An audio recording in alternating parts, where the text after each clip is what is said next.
Jordan, I want to just ask you something completely separate, which is Justin Trudeau, Prime Minister of Canada, an old bête noire of yours, but finally falling on his woke sword, the man who hectored a young female student for using the word mankind.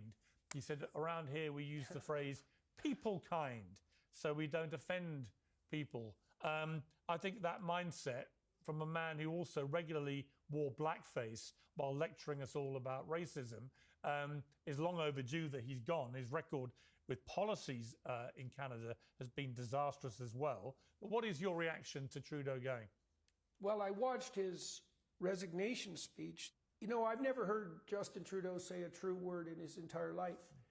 I'm a pretty astute clinician, and I can, if I pay attention, I can tell the difference between someone who's, merely wrong and trying his best, and someone who just lies with every single breath. And he is definitely a person like that. Everything he does is an act.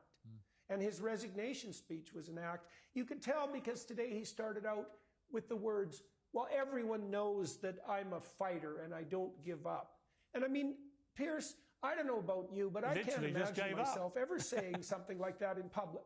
Who would say that? I know. I'm a fighter. Especially as you're giving up. Really? Especially as you're literally giving up. Well. It's like, I quit, yeah, but I'm not a quitter. Yes, you are. You're literally quitting in front of our eyes. Yeah.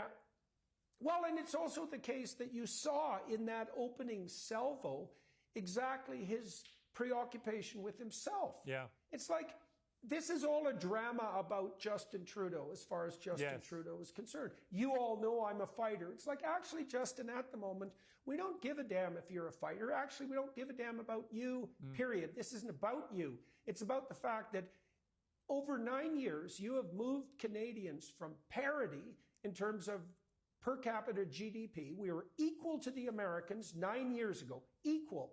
And now we're at 60%, which is also, by the way, the case for you guys in the UK. And that's 100% attributable to Justin Trudeau and his nightmarish, woke, leftist, weak policies. And it's exactly the same cabal of self-serving narcissists that have been in power so often in the UK and that are responsible for the clamorous silence surrounding these sadistic rape gangs. And I'm so glad he's gone. He was a curse. My country is in worse shape by far than I've ever seen it in my entire life.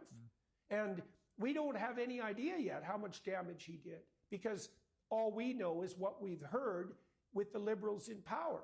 And the true picture is going to be much more hideous than has already been exposed. And the most likely outcome is this is all going to be dumped on Pierre Poilievre, and he's going to have to take the hit for it. What did he say? I interviewed him last week.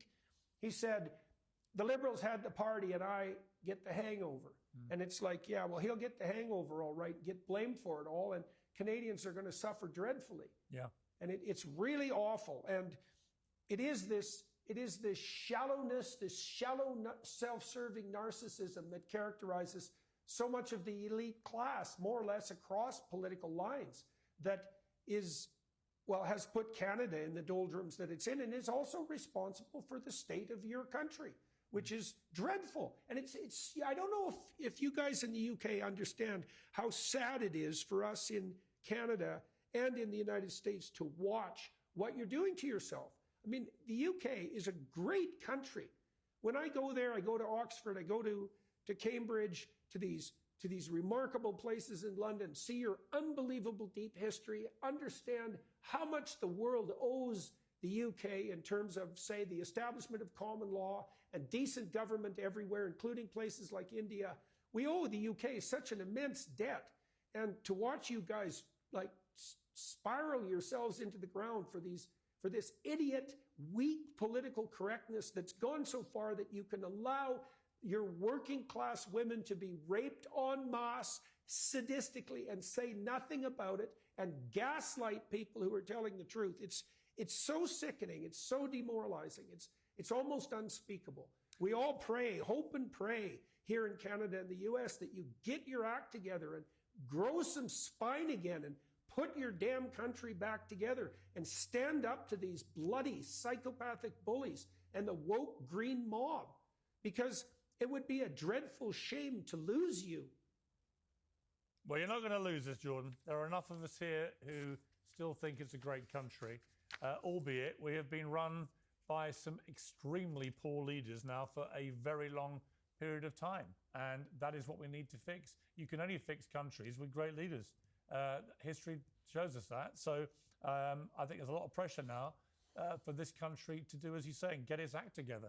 We are all a bit sick of being viewed that way around the world. I hear it from a lot of Americans. What the hell is happening in your country? I don't really have a good answer.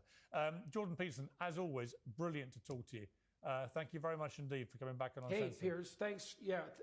Yeah, man, thanks very much for the opportunity to talk. And I wish you well, and I wish all your countrymen well. I hope you guys can sort this mess out, and with a minimum of fuss and a maximum of effectiveness. And you better do it quick, because time's ticking. I agree.